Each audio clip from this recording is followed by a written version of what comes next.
l'engorgement des intrants agricoles.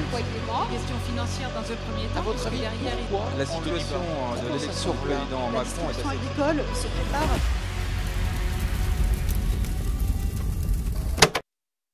Mesdames, Messieurs, bonjour. Très heureux de vous retrouver ici en direct du Salon de l'Agriculture. Comment freiner les excès de l'industrie agroalimentaire? C'est le thème du débat et j'ai le plaisir d'accueillir Karine Jacquemart. Bonjour Karine. Bonjour. On va parler de votre livre juste après. Vous êtes directrice générale de Foodwatch. À vos côtés, Michael Jacquemin. Bonjour Michael. Bonjour Jean-Paul. On se connaît depuis des années, Michael. Tu es agriculteur dans la Marne avec notamment du blé tendre. Mais pour le pain, entre autres. Et de l'élevage aussi en même temps. À ma droite, Sandrine Doppler. Bonjour. Bonsoir. Bonsoir. Bonsoir, on va dire. Ouais. Alors, on ne dit pas experte en transition, on dit consultante en stratégie alimentaire. Ouais. Alimentaire, ouais, voilà. Je m'occupe de stratégie, on va dire. Exactement. Et Yves, bonjour Yves Desfontaines. Bonjour Jean-Paul. Tu es fondateur de... Notre pain de main. Et vous faites quoi à Notre pain de main? Je conseille les entreprises en transition agroécologique pour effectivement faire un pain d'exception. Les dangers de l'alimentation, ça paraîtra le 5 mars et je vous conseille vraiment de le lire. Et on a la chance parce qu'on a l'un des tout premiers exemplaires. Donc ça paraît aux éditions Payot. Pourquoi, Karine, alors que votre métier au sein de Foodwatch, c'est de dénoncer tout ce que l'industrie agroalimentaire, notamment, fait de mal, pourquoi il fallait faire un livre en plus ?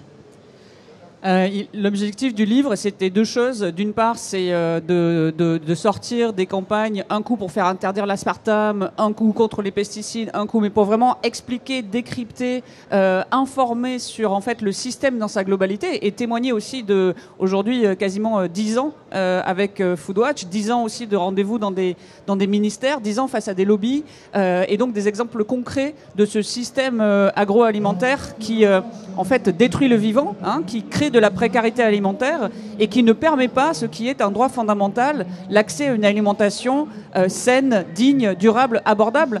Et le deuxième objectif, c'est aussi de donner de l'espoir aux gens. Moi, je veux vraiment redire aux gens, et c'est ce qu'on retrouve dans la troisième partie, sur l'alimentation, mais même au-delà. On n'est pas obligé d'accepter l'inacceptable. On n'est pas obligé d'accepter ce système qui est finalement destructeur pour le profit de quelques-uns. On peut se mobiliser. Foodwatch le prouve tous les jours, mais aussi avec beaucoup d'autres partenaires de la société civile.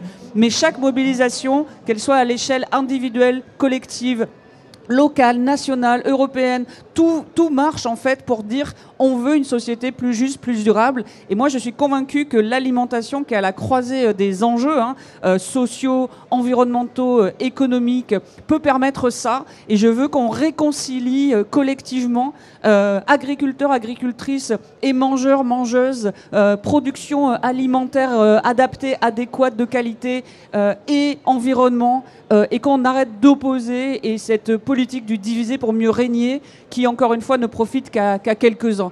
Donc, stop, on peut remettre ce système à l'endroit. C'est un appel à l'espoir et un appel à agir collectivement. Alors, le thème du débat, on va essayer de comprendre comment on en est arrivé là. Comment un cordon bleu, quand on le décompose dans les différentes substances, produits qui est à l'intérieur, on se retrouve avec quelque chose qu'on ne mangerait pas séparément. Comment on est arrivé à avoir une agroalimentaire aussi transformatrice? En fait, ce qu'on voit, c'est surtout une évolution qui est basée sur les profits et le tout dans l'opacité. Donc, je rappelle qu'au plus fort de l'inflation alimentaire, quand il y avait plus de 20% d'augmentation des prix alimentaires et qu'on voyait sur les plateaux télé les dirigeants de la grande distribution et de l'industrie agroalimentaire se renvoyer la balle et dire « Ah, mais moi, je ne profite pas de l'inflation », en fait, Foodwatch a enquêté et publié les résultats de cette enquête et on a démontré que les deux profitaient de l'inflation sur le dos des gens qui n'arrivent plus à se nourrir. Et on exige du coup depuis 1 an et demi le strict minimum, me semble-t-il, qui est de la transparence sur les marges par produit. C'est-à-dire, s'ils n'ont rien à se reprocher, s'ils ne profitent pas, moi, évidemment, je comprends qu'ils fassent des profits. C'est une logique économique. Pourquoi pas? Mais jamais au détriment de la santé publique et du droit fondamental de l'accès à une alimentation. Et on a encore démontré mi-janvier, vous pouvez retrouver toutes les actions et pétitions sur foodwatch.fr, on a lancé une enquête sur 400 produits, on a redémontré que les produits les moins chers sont plus sucrés que les produits les plus chers. Et c'est aussi la grande distribution qui est responsable de cela. Donc en fait, il faut remettre les responsabilités où elles sont. L'industrie agroalimentaire, la grande distribution sont responsables de ce marché qui crée de la précarité et saccage la biodiversité et ne permet pas aux agriculteurs, aux agricultrices de vivre dignement de leur travail. Sandrine, tu les connais bien, ces acteurs de l'agroalimentaire. Ils sont en transition ou ils sont immobiles ? Moi, je dirais qu'ils sont en transition, mais ils sont peut-être pas à la transition où est-ce qu'ils devraient être. Ils devraient être dans l'innovation, dans avoir une vision, dans vraiment accompagner le consommateur. Et en fin de compte, et je ne les mettrai pas tous dans le même sac, évidemment, pour moi, ils sont plutôt dans comment je vais pouvoir gagner, comme le disait très justement Karine, un petit peu plus d'argent par-ci, par-là, et en essayant de cacher les choses. Le problème, c'est que maintenant, le consommateur, je crois qu'ils ne se sont pas rendus compte, un peu des fois comme les politiques, c'est que maintenant, on arrive à déterrer les loups. Hein, Karine en déterre assez longuement sur les histoires du sucre, sur ces choses-là. Et on en parlait tout à l'heure en aparté. Tout à l'heure, je t'expliquais la guerre des sodas. Moi, j'ai travaillé en ce moment, je travaille sur la guerre des sodas. On pourra en reparler après. Et je disais, mais ils n'ont pas été te dire, ah mais non, l'étude machin ou l'étude truc-muche. Ils te disent, ok, toi, tu me taxes sur le soda, mon gars. Moi, ça me fait plus d'impôts. Donc, moi, il y aura moins de travail. Donc, moi, je vais licencier des gens. Donc, ils vont toucher, en fin de compte, je dirais, le politique au moment du cœur. C'est-à-dire qu'ils vont lui dire, oh là là, sur ton territoire, tu vas perdre de l'argent. Au lieu de s'emparer d'un discours dont ils pourraient s'emparer, non, eux, Par contre, ils mènent la guerre de l'information. Maintenant, ce qu'il y a, c'est qu'il y a des contrepoids. Karine en est la preuve. Avec d'autres associations, il y a des contrepoids en fin de compte qui existent. Et en fin de compte, ce qu'il faut, si on veut les faire changer, si on veut répondre à la question, il faut qu'on gagne cette guerre de l'information. Il faut que le consommateur gagne la guerre de l'information. Il faut que les leviers, les autres leviers, au niveau européen surtout, gagnent cette guerre de l'information. Et là, effectivement, il y aura un changement. Je t'expliquais comment en Italie, ils avaient fait la guerre au Nutri-Score. En fin de compte, c'est les industriels qui ont été défendre les artisans charcutiers. Mais pourquoi ? Parce que s'ils avaient eu cette histoire de Nutri-Score, ça les aurait bien ennuyés dans leur business. Donc, en fin de compte, c'est ça. C'est maîtriser les leviers de l'information. Eux les maîtrisent bien. Nous, il faut qu'on les maîtrise mieux. Et il faut qu'on travaille avec eux. En vérité, il faut qu'on travaille avec eux. Ouais, mais le Covid, l'après-Covid a montré que le consommateur, il ne faut pas espérer beaucoup. Alors ça, vraiment, c'est une logique de diversion de la part des lobbies et de l'industrie et des responsables politiques qui ne veulent pas agir. On entend souvent, c'est la responsabilité des consommateurs. C'est-à-dire, en gros, c'est eux qui veulent manger pas cher, donc c'est leur faute. Mais pas du tout. En fait, et là aussi, il faut arrêter d'opposer les producteurs, productrices avec les consommateurs, consommatrices. En fait, les 5 plus grandes anciennes de la grande distribution contrôlent 80% du marché. Ça veut dire que c'est eux qui sont responsables, c'est pas les consommateurs. Quand ils prétendent être les alliés des consommateurs en disant « Vous inquiétez pas, on va vous mettre des produits pas chers », sauf qu'ils ont un coût phénoménal sur l'environnement, sur la santé, sur le pouvoir d'achat, en créant de la précarité. On l'a prouvé encore une fois, les produits les moins chers sont plus sucrés. Ils orchestrent un marché à double vitesse pour leur profit. Ceux qui ont les moyens ont accès à une alimentation plus saine. Ceux qui n'ont pas les moyens sont condamnés à du jambon avec des additifs nitrés et un blocage d'une loi pour les interdire et avec des produits moins chers, plus sucrés. Ça n'est pas la responsabilité des consommateurs. Chacun a sa responsabilité, bien sûr. Mais quand vous n'avez pas accès à l'information, que vous avez de la désinformation sur tous les produits. Je rappelle que Foodwatch a une campagne qu'on appelle arnaque sur l'étiquette. Il suffit de se pencher pour en trouver dans les rayons. Quand vous avez de l'opacité sur les marges et qu'on vous raconte que, encore une fois, c'est à cause des consommateurs qu'on n'arrive pas à donner un prix juste aux agriculteurs, mais pardon, qu'on remette les responsabilités où elles sont. Donc il y a l'industrie agroalimentaire dans la chaîne, il y a la grande distribution qui fabrique de plus en plus, qui a gagné des parts de marché en plus avec leur marque MDD, marque de distributeur. Et donc, eux sont responsables. Et enfin, l'État, parce que quand on parle de droits fondamentaux et de santé publique, eh bien, c'est aux autorités publiques de défendre les citoyens, les citoyennes. Mais Karine, vous êtes d'accord avec moi que la pression qu'ils font sur l'État et qu'ils ne positionnent pas sur des éléments de santé, ils ne les positionnent pas du tout là-dessus, ils les positionnent sur des éléments économiques, fait qu'en fin de compte, c'est souvent perdu d'avance. En fait, c'est ce que je décris dans le chapitre 2. Du coup, je reverse les droits du livre à Foodwatch. Donc, je l'ai juste fait pour informer les gens et dénoncer ces pratiques. Dans le chapitre 2, je décris plusieurs stratégies des lobbies. Et j'ai déjà parlé de la stratégie de diversion, mais il y a aussi cette stratégie de chantage à l'emploi. On l'a même vu encore sur les PFAS avec Seb et les ustensiles de cuisine. Oui, mais c'est vrai il faut sur expliquer, c'est-à-dire qu'effectivement, la loi sur les PFAS devait aussi concerner au premier chef les poêles Tefal notamment et toutes les poêles avec le revêtement avec les polluants internels. Et il y a eu une manif de la part des syndicats, donc c'est même pas l'entreprise, c'est les syndicats, de façon à ce que ce soit exclu du champ de la loi. En tout cas, ce qu'il faut comprendre, c'est que bien évidemment, personne ici n'est idiot. Bien évidemment qu'il faut accompagner les agriculteurs, les agricultrices pour les faire sortir de ce système verrouillé, biberonné aux pesticides. Bien évidemment qu'il faut accompagner économiquement les entreprises dans des changements. Mais quand je vois du chantage à l'emploi et quand je vois l'inaction du gouvernement qui refuse d'interdire, par exemple, les additifs à base de nitrite et nitrate ou d'interdire le marketing qui cible les enfants Ou la taxe pour les soda. produits trop Ou la gras taxe soda, comment c'est combattu. En fait, c'est insupportable et c'est finalement une idéologie de laisser faire les entreprises, même quand c'est au détriment de la santé publique. Et même l'État, le ministère, tout ça, ils jouent un drôle de jeu. Qui a demandé à manger du pain avec de la farine d'insectes ? Il y a une loi qui passe ou qui va passer sur le fait qu'on va pouvoir faire de la farine. Oui, mais là, on peut encore dormir tranquille. d'insectes. Je te rassure que sur les insectes, on l'a bien vu. Bon, malheureusement, insectes un petit peu en bout de course. Non, mais quand ça sera en farine, quand ça sera dans le pain mélangé avec de l'autre farine. Moi, j'y ai jamais cru. Ça fait 10 ans que j'écris sur le sujet. Je n'y crois pas un instant et pas un insecte. Pourquoi ? Parce que sociologiquement, dans les pays latins, on ne mange pas. Quand on le sait. Voilà. Oui, mais alors là, ils vont être obligés de le dire pour le coup parce que dedans, il y a des allergènes de type fruits de mer. Ouais, et donc là, il va falloir quand même qu'ils le disent. Ah oui, mais non, là, il faut quand même qu'ils le disent parce que là, il y a des vrais allergènes dans les farines d'insectes. Et on va demander à notre spécialiste bien sûr, après. Il y a un sujet de transparence, mais vraiment, je veux insister, quand il s'agit de santé publique, il y a une réglementation européenne qui est très forte. L'article 14 du règlement de 2002, il dit qu'il est normalement interdit de commercialiser des substances potentiellement dangereuses. Pourquoi on a 330 additifs autorisés ? Pourquoi on a encore le glyphosate ? Pourquoi faut-il se battre pour faire interdire ces substances une à une que l'on retrouve dans notre assiette et qui rendent les gens malades ? Donc tu veux dire que c'est pas une barrière en fait, la loi. Bah, Non mais là c'est aussi la même technique, ça coûtera moins cher de la farine d'insectes certainement que de la farine de blé, donc on ouvre le champ à la substitution. On laisse parler Yves ? Ah bah bien sûr. Allez Yves, qu'est-ce que tu en penses de la farine d'insectes dans le pain ?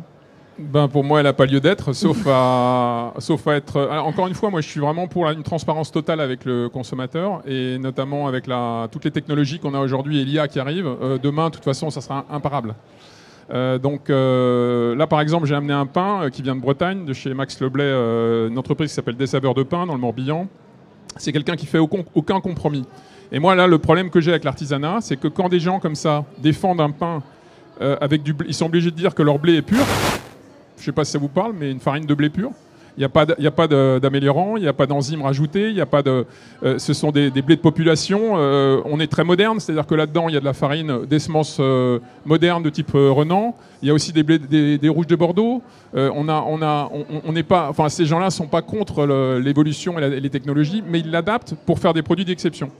Et par rapport à votre question, pour moi c'est la transparence, elle doit être totale. Là, ce garçon, il est en train d'aller jusqu'à mettre le profil nutritionnel du pain. Les glucides, les lipides, etc. La teneur en sel, pour être clair, parce que c'est un sujet aussi le sel. Il met la teneur en fibres. Et puis, moi, je veux aller encore plus loin, les nutriments, le magnésium, voilà. Et je pense qu'il y a une démarche il faut qu'on valorise en fait tous ces artisans qui font un travail d'exception, qui n'ont pas des équipes marketing. Moi, j'étais en marketing avant, je sais ce que c'est. Elles n'ont pas des équipes marketing avec 10 personnes derrière. Ils sont travaillé tout seuls. dans la grande distribution. Tu connais l'autre côté. Oui, j'ai commencé par la grande distrib. Ensuite, je suis allé dans l'agroalimentaire. Et après, en 2013, n'en pouvant plus, je suis sorti de tout ça. J'ai passé mon CAP boulanger. Et puis, je suis allé jusqu'aux rencontres de paysans boulangers qui m'ont bouleversé, en fait. Et donc, c'est comme ça qu'on arrive à des pains d'exception comme ça.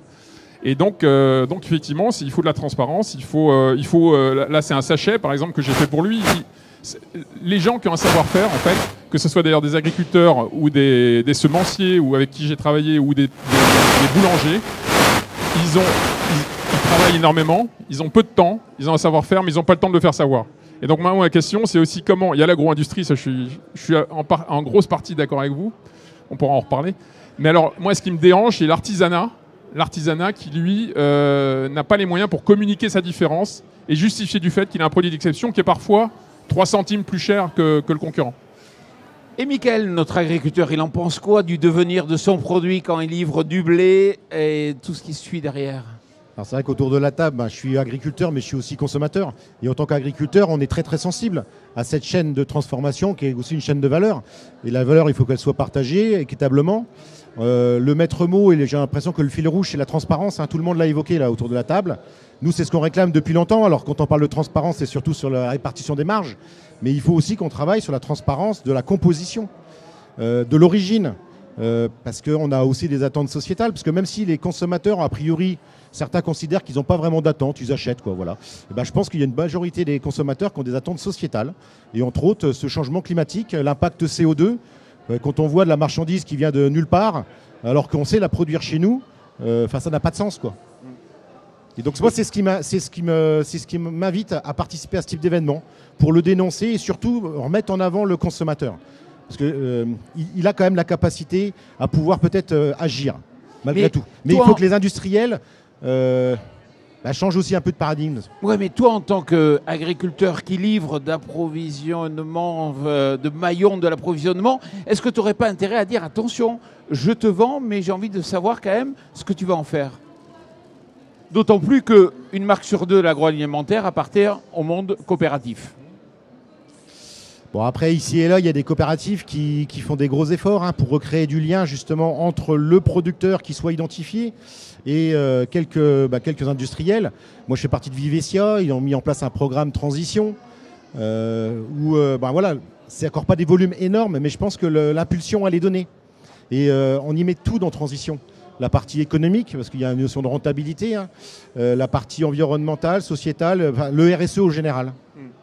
Sandrine, tu voulais prendre la parole? Ouais, moi je voulais juste, avant de vous quitter, et je voulais parler de résilience alimentaire. Moi, pendant des années, j'ai parlé de transition, mais en fait, on n'est plus dans transition. Et moi, ce que j'aime bien quand je vous entends parler, messieurs, moi je viens de la province aussi, c'est de parler ce travail qui doit être fait sur les territoires, avec les acteurs du territoire. Parce qu'en fait, on se voit bien quand on va dans les territoires et que l'alimentation, ça ne se passe pas à Paris. Enfin, on s'entend pour les bobos branchés dont je fais sûrement partie. C'est qu'en fin de compte, les gens sont demandeurs de produits qui viennent de chez eux, les marques qui marchent le mieux, les magasins qui marchent le mieux en province, c'est des magasins où on arrive à identifier, en fin de compte, d'où vient son aliment. Donc je suis d'accord avec Karine quand elle dit, bah oui, les consommateurs, ils sont avertis, ils savent en fin de compte les consommateurs. Mais c'est vrai qu'on a des vies aussi d'un autre côté qui sont très compliquées et qu'effectivement, c'est une alimentation qui est plus facile, l'alimentation industrielle, que de cuisiner, que de tout ça. Donc c'est un mix de tout ce qui est autour de la table pour que demain, ça aille mieux. C'est un mix de tout ça, à mon avis. Oui, mais surtout, il faut bien réaliser aussi qu'il y a beaucoup de gens qui n'ont pas le choix, en fait, quand on donne cette injonction, par exemple, de cuisiner. Et là où vous avez raison, c'est qu'il faut effectivement soutenir davantage les initiatives locales, et il y en a beaucoup. Voilà, j'en ai recensé quelques-unes, mais là encore, c'est juste pour inspirer et dire c'est possible de remettre de la démocratie dans l'assiette, c'est possible de reprendre le pouvoir sur son assiette. Et je pense à des initiatives avec les principes de la sécurité sociale de l'alimentation, par exemple. Je pense à des initiatives d'épicerie solidaire et tout simplement des endroits où non seulement on recrée du lien social, mais on recrée aussi du choix de comment on veut s'alimenter. Encore faut-il qu'il y ait un choix dans la production et dans l'accès, et qu'on n'ait pas un système qui nous oblige à aller dans des supermarchés et de rester dans des déserts alimentaires. Mais ces initiatives-là, elles existent, et il faudrait qu'il y ait davantage d'argent public, moins d'argent public qui viennent soutenir un système qui est délétère, le système agro-industriel tel qu'il est aujourd'hui, et que cet argent public, estimé à au moins 60 milliards d'euros dans une dernière étude qui s'appelle l'injuste prix de l'alimentation, que cet argent public soit davantage mis justement sur des alternatives locales, territoriales, à échelle de citoyens et de citoyennes. Michael. Moi, je voulais témoigner, je suis aussi producteur de pommes de terre sur mon exploitation.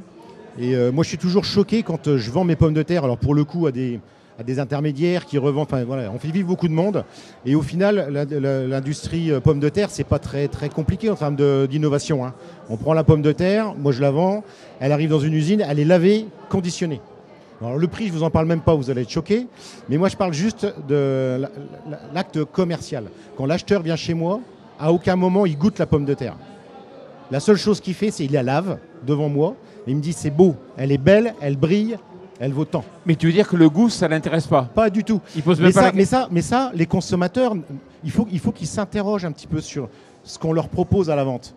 Pourquoi aujourd'hui les pommes de terre sont un peu fades, n'ont pas de goût, mais elles sont belles.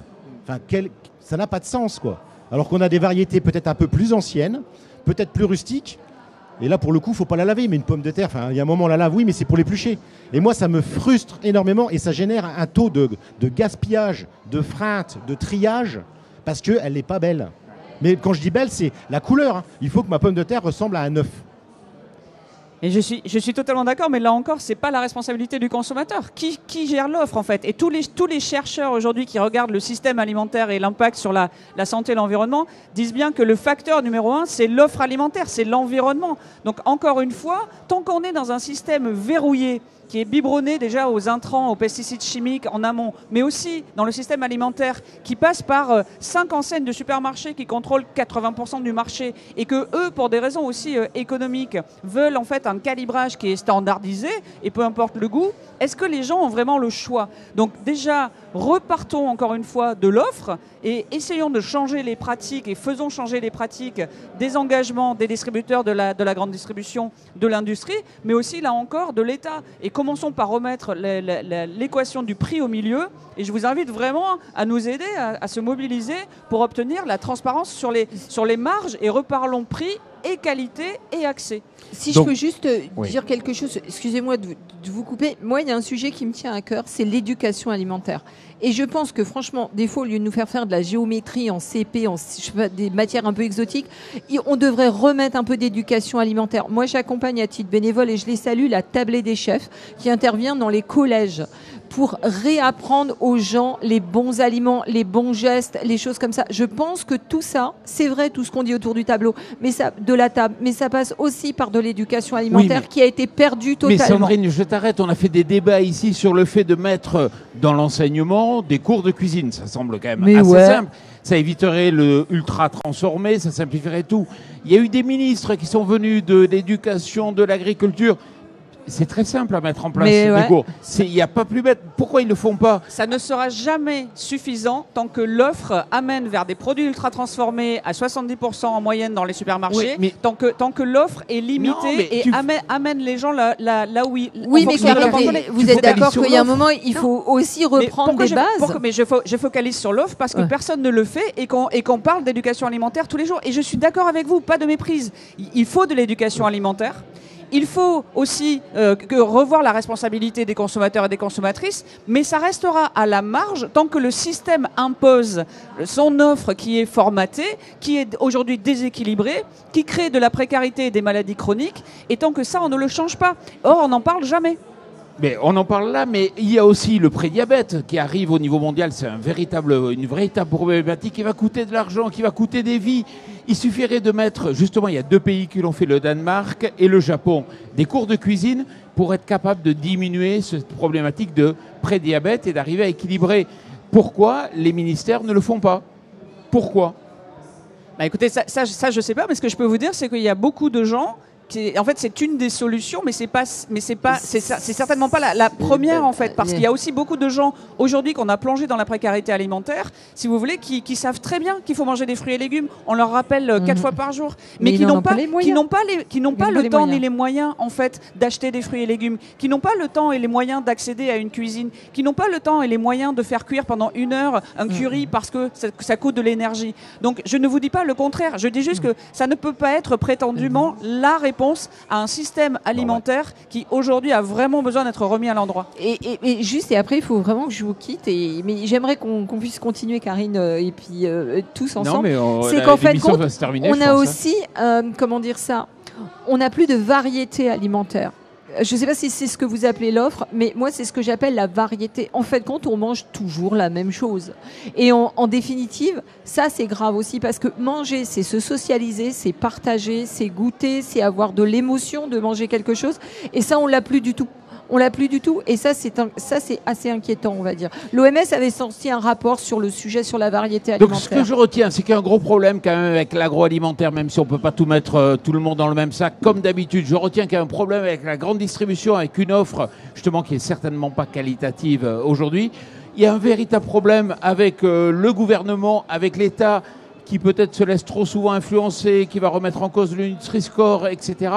Mais au final, c'est quand même notre alimentation, ce qui nous constitue, qu'il faut essayer de préserver. Pour ça, il y a une bataille certainement sur le plan de l'information à faire, et c'est ce que vous faites aussi, au travers du livre ou au travers de Foodwatch.